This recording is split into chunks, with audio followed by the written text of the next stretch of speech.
Buyer's remorse on Obamacare. There are three big American unions, including the rather influential Teamsters, warning Democrats that serious changes must be made to the health care law, or middle-class Americans can pretty much kiss the American dream goodbye. Bob Beckel, former Democratic campaign manager, co-host of The Five. Mary Katharine Ham, editor-at-large for HotAir.com, Fox News contributor, who's yet to be a co-host of The Five, but there is still time for you. MK Hammer. Morning to both of you. Bob, have you seen this letter?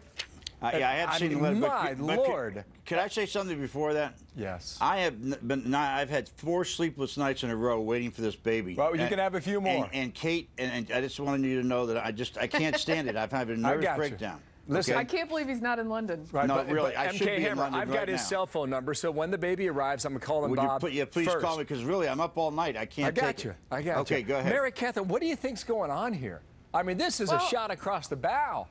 Yeah, I mean, it's more than buyer's remorse. This is backer's remorse. The unions put in no end to money to protect Democrats from the consequences of this vote when people were mad about it in 2010. They backed the law pretty loudly at the time, and everybody had assurances that their stuff was going to end up protected, and that ends up not being the case. I welcome the unions to my side of this argument in seeing the unintended consequences and some of the stuff that is going to happen with this law.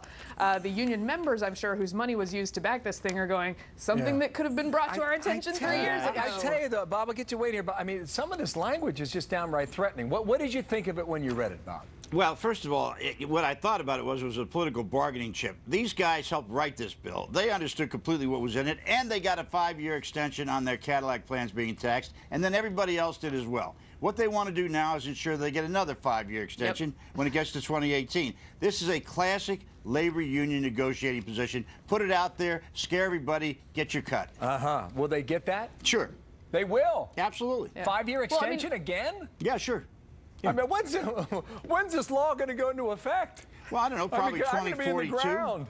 Well before you're ready to get it. I mean, look, this law has got to, there's certain things about this law that need to be changed. But the labor unions supposedly now, Hoffa included, are supposed to be worried about people who don't have insurance who are poor.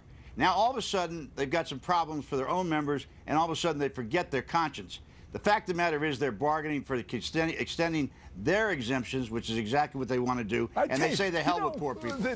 What's killer about it? Nobody likes it.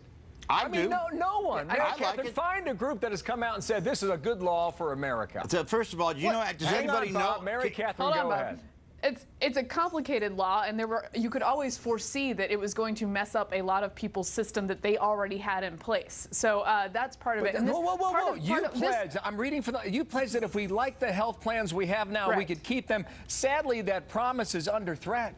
I mean, I talked to Stuart Varney 45 minutes ago. That sounds like Mitt Romney from a year ago.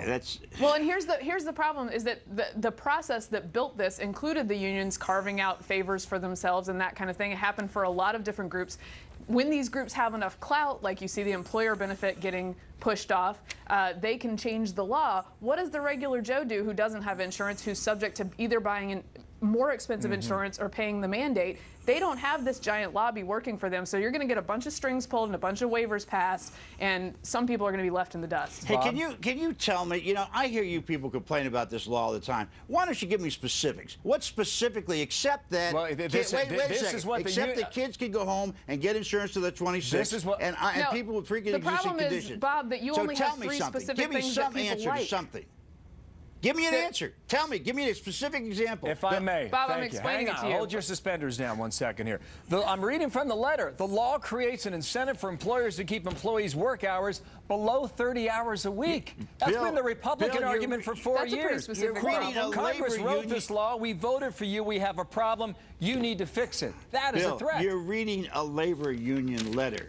I mean, give me a break. I've written those things. I'm glad to hear you discredit it. It's all about negotiations. That's what it's about. And these guys, I mean, look, they're putting their markers down right now before the 5 years runs out. That's what they're doing. That's what they've done for a long time. I understand labor unions. I'm a member of the labor union movement. I think that it's very classic for them to do it, and it's not a surprise to me. But I still ask you, show me one example. All right. Well, here's the problem. The example is that Bob only has 3 things that people like about this law, and passed a law that is gigantic and changed the entire system so that a lot of other things are happening that are bad. Well, That's Mary the Katharine, problem, when you and come that up was with not the some of those, promise. could you please bring them onto the show? 66% now worried about Obamacare and the health care in the future. That's our Fox It's polling all from a over, week ago. Bob. MK Hammer, thank you. Bob, you're a handsome man in suspenders. We'll see you at 5 o'clock. Thank you very much. Right on. Here's Martha.